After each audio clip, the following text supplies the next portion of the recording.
Adopted at birth, I spit in a tube. The DNA exposed a royal bloodline and a dirty adoption scheme. What kind of crown is worth a life lived in the dark? And who deserves to wear it when the truth finally walks into the light? Stay with me as I unfold this shocking story, and please don't forget to subscribe and leave a comment. It truly keeps me going. I was born to a name I did not know and raised to a story that never fit. My adoptive mother, Yvette Rivers, used to say I was a quiet baby always watching. My adoptive father, Maurice, said I had to stare like a judge. In our Baltimore apartment above the corner laundromat, I watched the spin cycles and learned that good people could still keep secrets, and that secrets make a sound when they turn. It is a low hum you feel in your throat. My adoption was a framed certificate on the hallway wall between our family photo and a faded church calendar. The certificate was cream paper with a gold stamp. People would point and smile at it like it was a prize ribbon on a child science fair board. But there were things we did not talk about. We did not talk about the hospital. We did not talk about my first night. We did not talk about why an adoption worker wrote special placement in blue pen and underlined it twice. When I asked about my birth mother as a little girl, Yvette would hug me and say that love made a family, not blood. Maurice would nod and stare at the television. When I asked again at 12, Yvette said the file was sealed by state law and that God sealed some doors for our peace. At 17, the day I found a torn envelope from New Sun Adoption Services with my name spelled wrong and a date before my birth certificate date, Yvette slapped the envelope out of my hand and told me to mind my life. I did not cry. I listened to the hum. It grew. I was 30 now. I worked days as a community organizer and nights as a barista. On slow nights, I scrolled through videos of people who spat into a tube, sent it to a lab, and found cousins. I watched grown folks cry when they saw a face shaped like theirs. The simplicity felt like a dare. So I bought a kit. I told no one. I took the tube into the bathroom of our little apartment, closed the door, and stared at my reflection. I looked like a woman built from questions. I filled the tube with my spit, sealed it, and thought about the words we use to hold a life together. Adoption, placement, forever family. I mailed the kit. The hum settled into my bones and waited. I did not mean to tell Maurice. He came into the kitchen as I wrote the tracking number on a sticky note. He read the note out loud. He pressed his lips together, then said in a low voice that was not his, "There are things we cannot afford to wake up." I said I was tired of sleeping next to a locked box. He said, "Naomi, listen." And then Yvette walked in with a laundry basket, and the talk ended before it began, like always. That night, I lay awake counting breaths. I dreamed of a hallway of doors. Behind one door, I heard music. Behind another, I heard ocean waves. And behind the last door, I heard a woman singing my name the way a mother sings when she knows no one is listening. The results took 6 weeks. Every day felt like waiting for rain that would not fall. On a Thursday afternoon, my phone buzzed during a neighborhood meeting. "Your DNA matches are ready." I left the meeting, sat on the concrete steps outside, and opened the app with hands that shook from the inside out. The top match was a woman named Maris Alake of Savannah, Georgia. 99.8% probability of close family.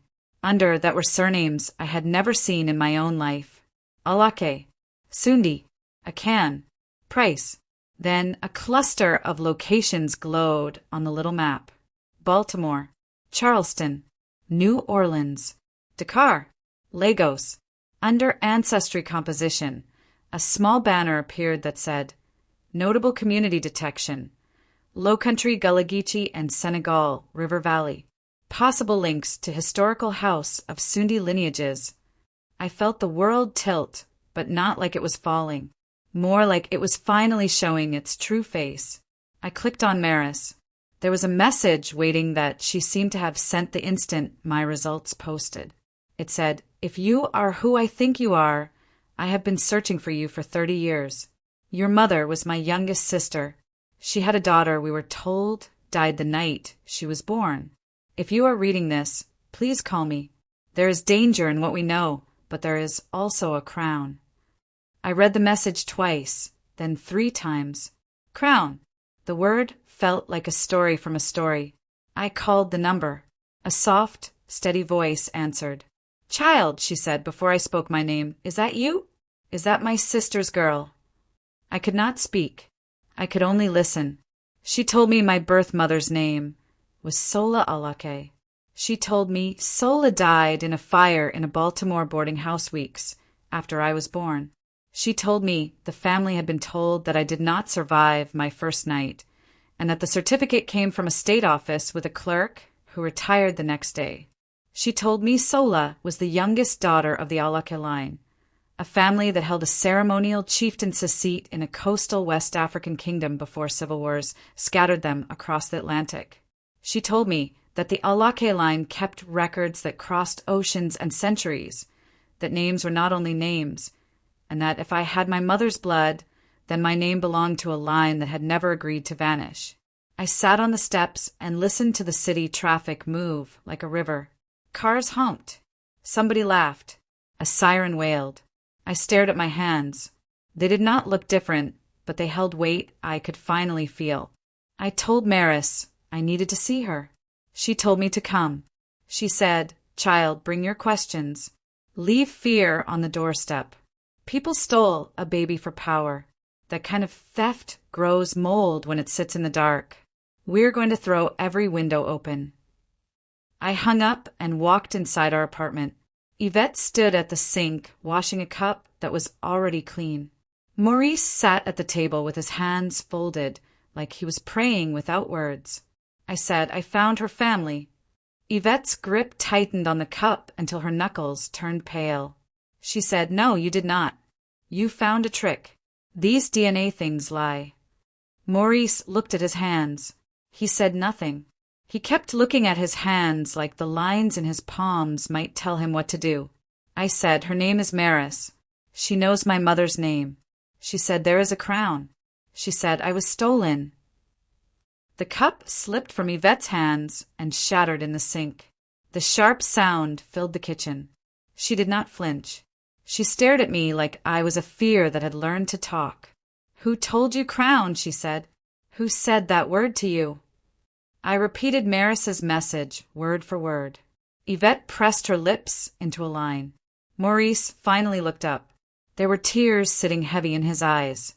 He said, We are past the point where silence can save anyone. Yvette shook her head. You will break this family, she whispered. I said, Maybe someone already did. I walked to my room, closed the door, and packed a bag. I placed the adoption certificate on top of the folded clothes. I looked at the gold seal and saw a paper cradle that was built to hold me in place. I slipped the certificate into the bag. The hum in my bones turned into a steady drum. That night, as I waited for the bus to the station, a gray sedan idled across the street with its lights off. When I stepped under the street lamp, the sedan pulled forward, slow and watching. The window slid down. A man with a smooth baritone said, Naomi Rivers, a word. He was black, well-dressed, with a face that looked carved from patience. His eyes were kind and cold at once. I stepped back. Who are you? A friend of the family that wants this to remain a family matter, he said. There are documents that should never be disturbed. If you love your life as it is, tear up what you think you found. Walk away. He handed me a card.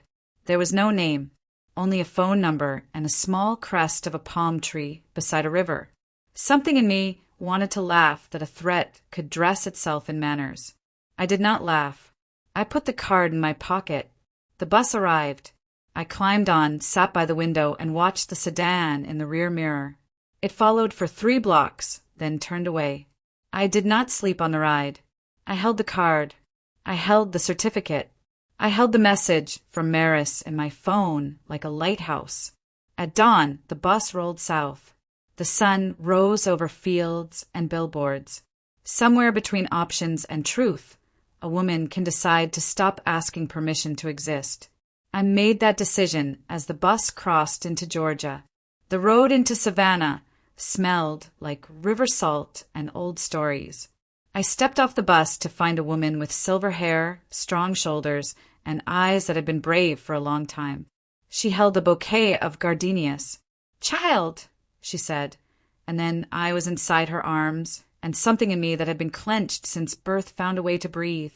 Maris led me to a small house with a wide porch and a table that looked like it could carry both grief and dinner. She poured tea. She told me what she knew and where the knowing stopped.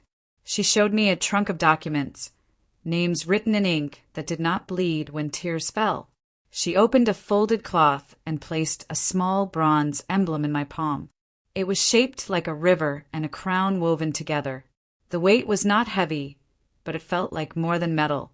"This is the crest of the Alake line," she said.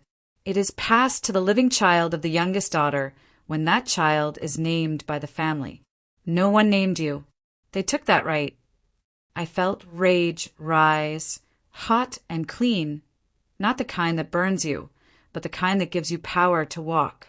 In the evening, as the cicadas sang, Maris told me a story about a house that burned, a fire report that made no sense, and a social worker who switched records with a smile that never reached her eyes. "New Son Adoption Services," Maris said. "A nice name. Old sins." I thought of the man in the sedan. I thought of the card with the palm tree crest. I thought of the hum that had lived under my life. It was not a hum anymore. It was a drumline. I said, a family took a baby to protect a crown that people said did not matter anymore. They did it for power. They did it for money. They did it because they could. I am going to make a new rule. If you take something from me, I will build a table where your power cannot sit. Maris smiled, sad and proud. "Then you will need allies, paper, and patience," she said. "And you will need to learn the difference between a crown for the head and a crown for the heart."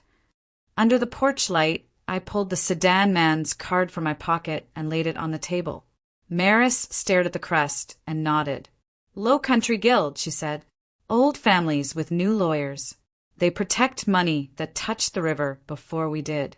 They work with New Sunday. They talk about family while they count other people's children." I looked toward the river, black and shining under the moon. I felt my mother in the night air. I felt a promise build in me, like the first note of a song that refuses to end. By morning, I had a plan. The plan began with paper. Revenge can be loud, but justice is often quiet first. I wrote to a genealogist named Dr. Quinton Hale in Charleston. He was a black historian who built family trees for people who were told they came from nowhere. He wore suspenders and carried a magnifying glass like a badge. When I met him in his office above a bookstore that smelled like cedar and rain, he listened to my story without blinking, then said, "They hid you in plain sight. That means they left fingerprints." We spent days in archives. We read ship manifests with names clawed into ledgers by hands that had never been paid. We found a birth registry with my mother's name and a line that said, "Live female unnamed." We found a hospital log that showed a power outage the night I was born and a nurse who was fired the next day for theft of property that was never listed. We found a county clerk who approved a name correction after hours. We found a fire report with the wrong time stamp and a witness who had closed his eyes to smoke. At night, I walked the Charleston streets and talked to my mother out loud. I told her what we found and where we would go next. I told her I was not alone. I told her I had her sister, and I had my own 2 hands. The city listened. The live oaks held the air steady. On the 3rd day, Dr. Hale placed a small deed on the table. "This is yours," he said. "It was yours the whole time, but the signature line was left blank because a guardian never came. Your mother had a right to a parcel of land held in trust from an old low-country settlement known as River Crown. The land was supposed to pass to her living child when that child was named by the family. Without a named child, a managing guild took control. They collected lease payments. They kept your portion in an account without a person attached to it. Interest grew. Lawyers ate. The guild has a crest shaped like a palm tree beside a river." I thought of the sedan man and his card. I thought of the word crown. I thought of interest that grew like ivy while a baby grew into a woman who worked 2 jobs. Dr. Hale leaned in. If we can prove your identity in court, we can unlock your trust and force an audit of every payment. But there is more. There is a charter from a West African house in exile that names the Alake line as ceremonial stewards of certain rights preserved by the River Crown settlement. It is not a king and castle. It is a tradition and a duty, and the guild wrapped it in pretty language to make money while pretending to honor it. They took your mother's death and turned it into a ledger line. Maris joined us on the 4th day. She placed a worn passport on the table. Inside was a photograph of my mother at 19, eyes bright, mouth set like mine. Maris also brought a ring. It was simple gold and etched inside with 2 words in Yoruba that Dr. Hale translated as "live whole." My hands shook when I slid it onto my finger. It fit as if it had been waiting there. We filed petitions. We hired a quiet lawyer named Layla Brooks in Savannah, a black woman with a calm voice that had ended many loud men. Layla looked at the papers and said, "Truth makes a sound when it lands. We will make sure everyone hears it." The guild heard first. A letter arrived on heavy paper with kind threats. They offered a settlement that would pay me a fraction of the trust if I signed a non-disclosure agreement that would lock my mouth for life. Layla read the letter, smiled without warmth, and slid it back into the envelope. "We will not sign your silence," she said. New Son Adoption Services was next. The director, a woman named Clarita Thorne, wore bright scarves and spoke about love like it was measurable. When we requested records, she said the files were sealed and gone. When we requested them again under a court order, a box arrived with pages that looked clean, too clean, like they had been printed yesterday. There was a new birth certificate with my name, but the dates were still a river that flowed backward. There were signatures that did not match each other and a discharge paper stamped with an after-hours seal. I stared at Clarita in the small conference room. "Where did you put the first file?" She smiled. "Young woman, I am here to support families." I leaned forward. "You supported a sale. I am here to end your market." Her eyes changed, but her smile did not. We drove back to Baltimore to stand on the street where the boarding house had burned. The building was now a gray lot with weeds and one twisted metal stair clinging to air. A neighbor named Mr. Calvin sat on his step and watched us. He had seen the fire. He had tried to pull my mother out. He remembered a car that waited with its lights off and a woman who left out the back door carrying a box. He remembered the way smoke moved in a hallway like a lie. I closed my eyes and saw smoke as a hand around a throat. I opened my eyes and saw the twisted stair as a thing that refused to lay down. I thanked Mr. Calvin. I stood on the lot and promised my mother out loud that I would make every person who signed a false line speak the truth in a room where lies echo. The sedan returned the next day. Same crest. Same smooth man. He stepped out this time. He introduced himself as Israel Price, counsel to the Low Country Guild. He said he also descended from families that crossed the same water as mine. He said he did not wish for a fight. "You have to understand," he said, "some stories are safer off stage. Your mother did not die because of us. You cannot prove anything except that you are your mother's child. Take our settlement and rest. You are not the first to learn you are more and then decide to be less for a quiet life." I watched his face while he spoke. He believed he was kind. He believed it because it made his job feel like service and not injury. I said, "I will not trade my mother's name for a check that buys my silence. I will not let you wash your hands in the money that came from a stolen birth. If you are as proud of your crest as you pretend to be, you will want it clean." He sighed. "Then you have chosen war." "No," I said. "I have chosen air.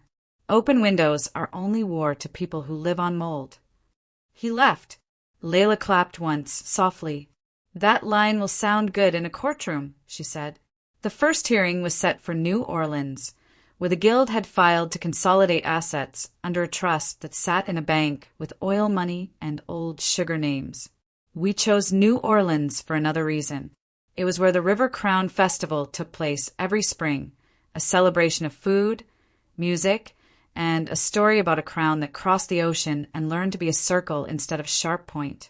The guild held the festival with sponsors and speeches. They told stories about honor and community. They did not name the child who was never named. We arrived in New Orleans 2 days before the hearing. The air was warm and heavy with trumpet sound. The night tasted like spice and promise. Maris held my hand as if I were still a baby with a fever. Dr. Hale walked beside us with a folder full of names that would not bend. Layla moved like a quiet storm. At the festival, I saw the crest everywhere. Palm and river on banners and cups. A stage was built beside the water. The guild chair, a black man in a linen suit, spoke about legacy while a sponsor's logo glowed behind him. When he finished, a young girl in white placed a wreath on a silver stand shaped like a crown. The crowd cheered. I felt love and anger at the same time. It is possible to love your people and still know when leaders sold your name for a chance to sit at the sponsor's table. That night, we put the last piece in place. It was not a bomb. It was a door. We had found a former guild accountant who turned sick the day he learned his granddaughter was adopted through new son with a hidden fee that was paid in cash. He had kept copies of ledgers in his garage. He met us at a diner with the smell of coffee that never sleeps. He slid a box across the booth. Inside were numbers that braided my mother's death to guild deposits, to false invoices, to a scholarship fund that never sent one check to a child with my mother's last name. He said, "I thought this city could hold both joy and truth. I was wrong. Make me wrong in front of everybody." I touched his hand. "We will." The hearing lasted 6 hours and changed the way I heard time. Layla cut through lies like a surgeon who still prays before a cut.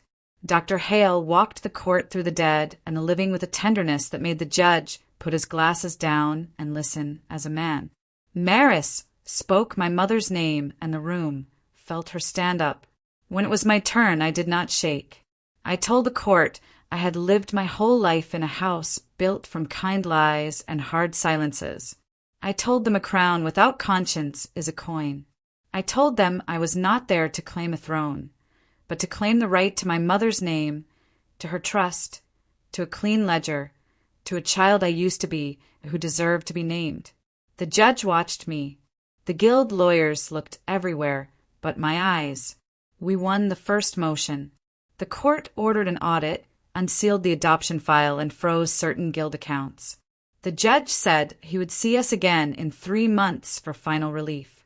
The guild chair shook my hand on the courthouse steps and said words that sounded like peace and felt like ice.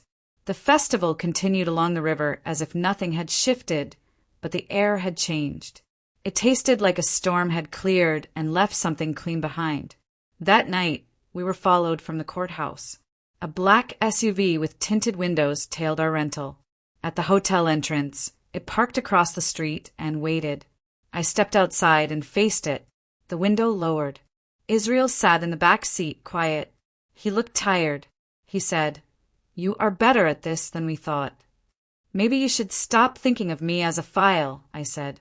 "Maybe you should stop thinking of this as a story with a clean end," he said. "You will make enemies who have more money than time." I stepped closer. "I do not need their time. I need their records and their signatures." He smiled, small and sad. "You have your mother's mouth." I said, "I have my mother's will." He nodded. The window rose. The SUV pulled into traffic. I walked back inside and sat with Maris in the lobby.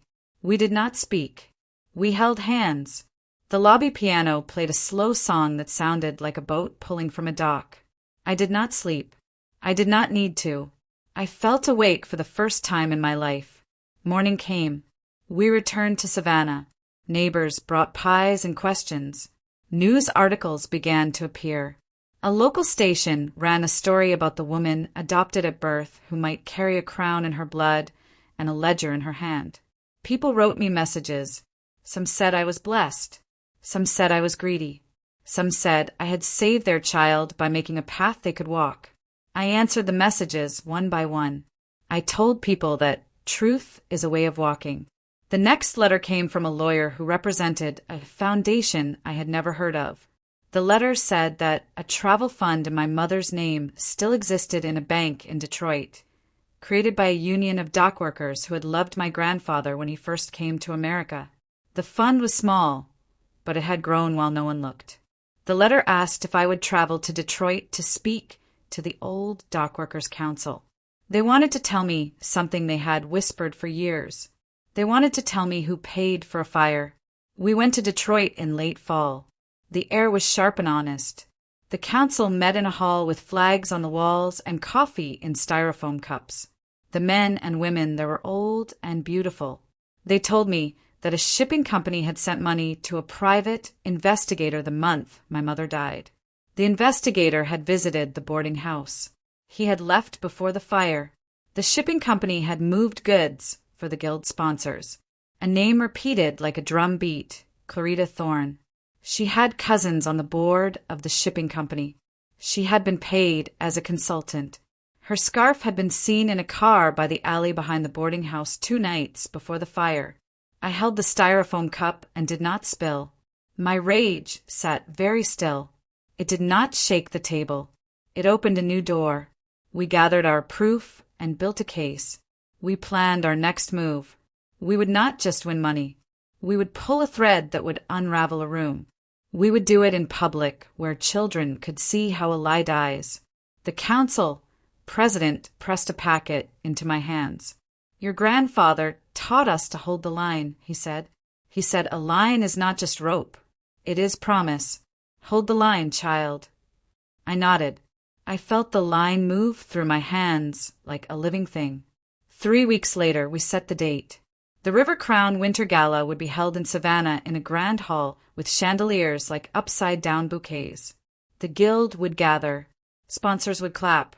The stage would wait. We would arrive with truth dressed in paper and witnesses dressed in Sunday best. We would stand where the crest hung high, and we would name every person who had turned my mother into an invoice. I did not sleep the night before the gala. I sat on the porch with Maris. We did not speak. We watched the river. It moved like a story that will not stop for anyone. At dawn, I took the bronze emblem from my bag. I set it on the table. I ran my fingers over the river etched into the metal. I said my mother's name out loud and told her what I would do. When night came, I put on a white suit because I wanted to look like a clean page. I slid my mother's ring onto my finger. I tucked the adoption certificate into my clutch where I could feel its edge. I walked into the hall with Maris on my left and Layla on my right. Dr. Hale walked behind us, carrying the box of ledgers, like a minister carries a book that can both bless and burn. The chandeliers made the room glow. The crest hung like a friendly moon. Israel stood near the stage, eyes on me, face unreadable. Clarita floated through the crowd with her scarf and her smile. The guild chair took the microphone and began his speech. He spoke about honor. He spoke about healing. He spoke about legacy. When he paused for applause, I stepped forward and raised my hand. I have a legacy of my own to present, I said. The room turned. What happened next did not feel like a fight. It felt like a door opening and air rushing in. The crowd hushed as if someone had lifted a needle off a record. I did not wait for permission. I walked to the stage. The guild chair tried to smile and extend a hand, but he could not sell me politeness now. Layla placed a stack of court orders and audit findings on the podium. Dr. Hale set the ledger box beside her. Maris held my hand for one breath and then stepped back like a chorus that knows when to let the solo carry. I spoke into the microphone.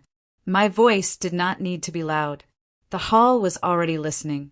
My name is Naomi Alake Rivers. I was adopted at birth. I was told my birth mother died without a child. I was told my name began in a state office, clean and legal. That was not true. My mother's name was Sola Alake. She was the youngest daughter in a line that you claim to honor here. She died in a fire that this audit connects to payments from your sponsors, your guild, and New Son Adoption Services. The woman who directed that agency is in this room in a bright scarf, and I am going to say her name so it stops hiding behind colors. Clarita Thorne. A ripple moved through the crowd like wind in tall grass. Clarita stood very still with her smile folded into something thin. I held up the audit. You collected lease payments on land held by River Crown. You kept a trust in no one's name because you said a child died. You funded a scholarship that never wrote one check to a student named Alake. You called yourselves stewards. You were thieves with excellent diction. Israel stepped forward as if to speak, then stopped. He glanced at the guild chair, then at Clarita. He read the air like a lawyer who knows a tide when he sees one. I continued. Some of you here did not know. You baked cakes and wore white, and you believed all this talk about legacy meant we were all being lifted. I want you to know the truth. Legacy without accountability is just a story we tell to sleep at night. Layla handed the judge's order to the guild chair. As of this hour, I said, the court has frozen the guild's discretionary accounts. A full audit is underway. The adoption file is unsealed. The trust attached to my mother's name is now attached to mine. Every dollar that sat under a false line will be accounted for, and every child whose adoption was brokered with hidden fees will be notified, supported, and heard. We will also open a fund for people whose families were told their babies died when money changed hands. That fund will be named for my mother. That fund will also be named for the people you do not talk about when you say words like heritage, culture, and crown. Clarita raised her hand as if she could wave away smoke. Young woman, she began, you do not understand the complexity of a price on a crib? I said, I understand it too well. Security moved toward Clarita as officers stepped through the side doors. It was not a violent scene. It was a clean one. Officers do not always come for the right people. That night, they were here for a paper crime that had killed living breath. They asked Clarita to come with them for questions tied to sealed files, false invoices, and a fire. She adjusted her scarf with precise fingers and walked without dignity and without resistance. The crowd watched. Some cried. Some clapped. Some stood very still with their mouths open as if trying to catch their own breath before it left. I faced the guild chair. You will resign, I said. Not tomorrow. Tonight. You will appoint an interim council from the communities you claim to serve. They will be people who never sat at your sponsor tables. They will be grandmothers and dock workers and teachers and teenagers with questions you do not yet know how to answer. They will be people who live where your crest hangs like a promise you forgot to keep. He looked around, measuring his options like wine in a glass. He saw none that would let him walk out clean. He took off his linen jacket, as if the air had grown heavy all at once. I will resign, he said, the words stumbling into truth. I turned to Israel. You, I said, knew before tonight that something was wrong. You carry two histories in your face every time you shave. You can keep defending paperwork, or you can help us scrub the ledgers until they do not leave a film on the tongue. Which do you choose? He looked at me for a long breath. By training, he belonged to the crest. By blood, he belonged to the same river that sent my mother to a boarding house with a baby who could not be allowed to live as herself. He bowed his head slightly. I will resign as counsel to the guild, he said. I will offer my services to the interim council. I cannot unring a bell, but I can help you make the echo land on paper that matters. A murmur grew. It was not applause yet. It was the sound of a room deciding what it wanted to be. I held up the bronze emblem my aunt had given me. The light from the chandelier ran over it like water. This crest once meant that a child born in the line would be named with love and responsibility, I said. Somewhere along the way, you turned it into a stamp for invoices. Here is my first act as the living child you failed to name. I stepped down from the podium and walked to the front row where young volunteers in white sat with their hands folded in their laps. They were high school students from neighborhoods that the guild ignored unless there was a photo op. I placed the emblem on the table in front of them. "The crown belongs to the people who do the work," I said. "Hold it. Decide how it should be used. Become stewards who would never sell a name for access to a party." One of the girls, a quiet one with braids like a crown in their own right, stood. "We will," she said, voice clear. A journalist shouted a question about titles and countries. I answered the way truth requires. Royal lineage in our story is not about palaces. It is about guardianship. It is about a responsibility that colonizers tried to break and that greed tried to bury. It is about the right to name our children with dignity instead of invoices. If you need a headline, write this. We took a crown off a shelf and put it back on a living head, and it did not belong to one person. It belonged to a people. News traveled fast, faster than shame, faster than money. The next morning, my phone would hold messages from mothers who had been told to stop asking. It would hold messages from elders who had waited their whole lives to hear a name called that they were told to forget. It would hold threats too. They always come. They are the last breath of a system that has missed too many steps. But in that hall, that night, I closed a door and opened 3.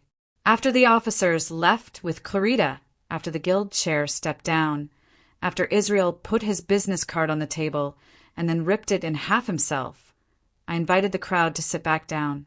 I invited the band to play. I invited the old folks to tell a story. I invited the children to speak names into the microphone that deserved to be spoken in a room with chandeliers. We stayed late. We ate food that tasted like long roads and long patience. We wrote the first checks from the reopened trust. Small checks for now, but the first of many. We announced the Sola Alake Fund for Truth in Adoption and Stewardship. Dock workers from Detroit pledged the first contribution. The hall smelled like lemon oil, paper, and the kind of relief that makes your knees shake. After midnight, the hall emptied. I stood alone under the crest that no longer belonged to people who sold it. I took the adoption certificate from my clutch. I thought of tearing it in half, but I did not. I wrote my birth name on the line where a clerk had once played God. I wrote it in my hand. I wrote it with a pen that Maris had pressed into my fingers when I was too angry to trust what I would do next. I wrote it slow. I wrote it like prayer. Naomi Sola Alake Rivers. I folded the certificate and tucked it back into my clutch. I felt the ring on my finger grow warm against my skin. I walked outside to the steps and faced the river. Israel waited in the shadows with his hands in his pockets. He stepped forward. "You know there will be another case, another hearing. People with money do not like to lose." I nodded. People with names they earned do not like to be erased. He half smiled. "You speak like your aunt." I looked at the water. She taught me to keep breath moving. She taught me that revenge with no plan is a storm that hits a poor house first. I am choosing ruthless and lawful. I am choosing a storm that breaks only what cannot stand inspection. He put his hands up as if surrendering to a better argument. "Call me when you need a list of names," he said. "I know closets. I know where the coats hang." He walked away into the night. I watched him go and felt nothing but the soft ache that comes when the world finally takes off a mask. Maris joined me on the steps. She wrapped her shawl tighter. "You did not ask for a crown," she said. "You built the table." I took her hand. "I want the children who come after me to live in a house where the hum is a song. I want them to see a crest and think of stewardship, not signatures on a backroom fee." She nodded. "Your mother would have loved this night." Tears slipped quiet. I let them. I had cried in bathrooms, in buses, in hallways with low hums. Tonight my tears felt like water that blesses rather than drowns. Before we left, I gathered the volunteers and the elders in a circle. We prayed with no fancy words. We named names with tenderness and with force. We set dates for the next audits and the next hearings. We invited anyone who had been told to hush to come speak on our porch, eat at our table, and plan with our hands. On the ride home, the city lights shook across the car windows like coins thrown into a fountain. I thought of the baby I had been. I pictured her lying in a hospital crib under a false line written by a clerk who thought she would vanish. I told her out loud, "You did not vanish. You became a storm with a face." Weeks later, the judge signed the order that made our win final. The guild, as it had been, was over. The interim council called elections. The River Crown Festival became a fundraiser for truth, not a showpiece for sponsors who did not care about names. The Sola Alake Fund grew. We paid for records, for lawyers, for therapy, for travel to meet sisters and brothers who thought they had no family left on earth. Some reunions were soft. Some were complicated. All were real. I returned to Baltimore and sat across from Yvette and Maurice at our kitchen table. Silence lived between us like an old dog. Maurice began to cry and said he had begged Yvette to tell me the truth when I turned 18. He said he had been afraid to lose me. He said he had failed me. Yvette stared at her hands for a long time. Then she spoke without a shield. She said she had paid money to Clarita that she did not have. She said Clarita told her that if my birth family found me, I would be taken away. She said she had decided to hold me close and hold the secret closer. She said she knew now that fear can look like love if you keep the lights off. I took both their hands. "You failed me," I said, and the words did not break the air, they cleared it. "But I am here. If you choose the light, you can stay. If you choose the dark, the door is right there." Maurice squeezed my hand. "Light," he said. Yvette closed her eyes. "Light," she said in a whisper that grew. "Family is sometimes a circle drawn on a floor. People step in and out. Tonight we stepped in again. Months later, in a quiet ceremony by the river, elders from the Low Country and a delegation from the old Alake house in exile gathered under the live oaks. They placed a woven cloth across my shoulders and spoke a prayer in a language that had crossed oceans and still tasted like home. They did not place a crown on my head. They placed a ledger in my hands and a key to a community hall. They said, "Steward." I bowed. I did not kneel. I stood. Now, when I walk past the laundromat below our old apartment, I hear machines spin and think of records turning in our favor. I think of paper cradles torn into paper wings. I think of a woman's ring warm on my hand. I think of a crown that chose to be a circle around a table where we all fit. People ask if I feel royal now. I tell them this: a crown for the head is fine. A crown for the heart is better. A crown for the people is best. I am wearing the last one. It goes with everything. And if you are watching this and wondering whether to send that test, whether to open that door, whether to pick up that paper that frightens you, I will not gentle the truth. It will hurt. It will change you. It may ask you to fight. But when the fight is over, you will breathe the kind of air that does not carry mold. You will learn that your name can carry a room. You will discover that the hum under your life was a drum calling you home. I picked up the beat. I will never put it down. Thank you for watching till the very end. It truly means a lot. Tell us in the comments where you're watching from. We love seeing how far our stories reach. Until next time, take good care of yourself. Goodbye for now.